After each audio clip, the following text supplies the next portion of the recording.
د پکتیا په احمدآباد ولسوالۍ کې د 14 میلیونه افغانیو په لګښت د یوه روغتیایي مرکز د بنسټ ډبره کېښودل شوه. دغه روغتیایي مرکز د پکتیا په احمدآباد ولسوالۍ کې د روغتیایي خدمتونو د لا ښه کېدو په موخه جوړیږي چې چارې یې نن پیل شوې. چارواکي وایي د احمدآباد ولسوالۍ نفوس ته په کتو دغه روغتیایي مرکز د جوړېدو پریکړه شوې چې وکولای شي د یادې ولسوالۍ خلکو ته لا غوره روغتیایي خدمتونه وړاندې شي. نن موږ د احمدآباد ولسوالۍ د سرکي ملنګ کلي کې د CHC یا جامع صحي کلینیک د ودانۍ د بنسټ ډبره کېښوله چې دا به د یو کال په موده کې بشپړېږي. د تشویقي بودیجې څخه چې د ولایت په کچه 15 پروژې لرو چې دغه له جملې څخه یوه پروژه د احمدآباد ولسوالۍ کې تطبیق کېږي.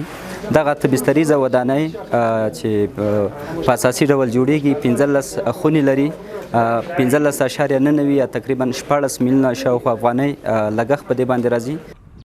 د پکتیا اوسیدونکي په احمدآباد ولسوالۍ کې د روغتیایي خدمتونو د پیاوړتیا لپاره د دغې ودانۍ جوړېدل مهم بولي او وایي د دغې ولسوالۍ د نفوس ډېرېدو ته په کتو اړینه ده چې د روغتیا په برخه کې امکانات لا زیات شي.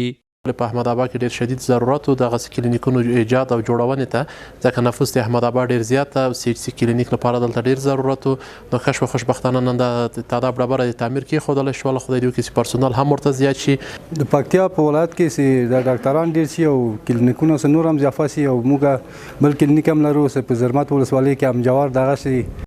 په ورته مهال د پکتیا د ولایتي شورا غړي او د احمدآباد سیمه ییز اوسیدونکي په دغه ولسوالۍ کې له روغتیایي خدمتونو خوښ نه دي او وایي چې ډیری کلینیکونو کې د ډاکټرانو او درملو د کمښت له امله د خلکو ستونزې په سم ډول نه حل کیږي.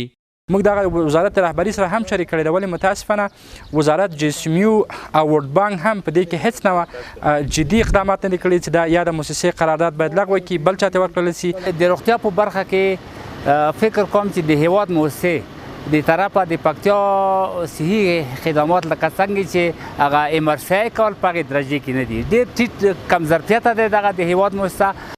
د هیواد په نوم یو مؤسسه په پکتیا ولایت کې د روغتیایي خدمتونو د وړاندې کولو مسؤلیت لري. د دغه ولایت اوسیدونکي د یادې مؤسسې له خدمتونو خوښ نه دي او له مسؤلینو غواړي چې له هیواد مؤسسې سره قرارداد لغوه کړي.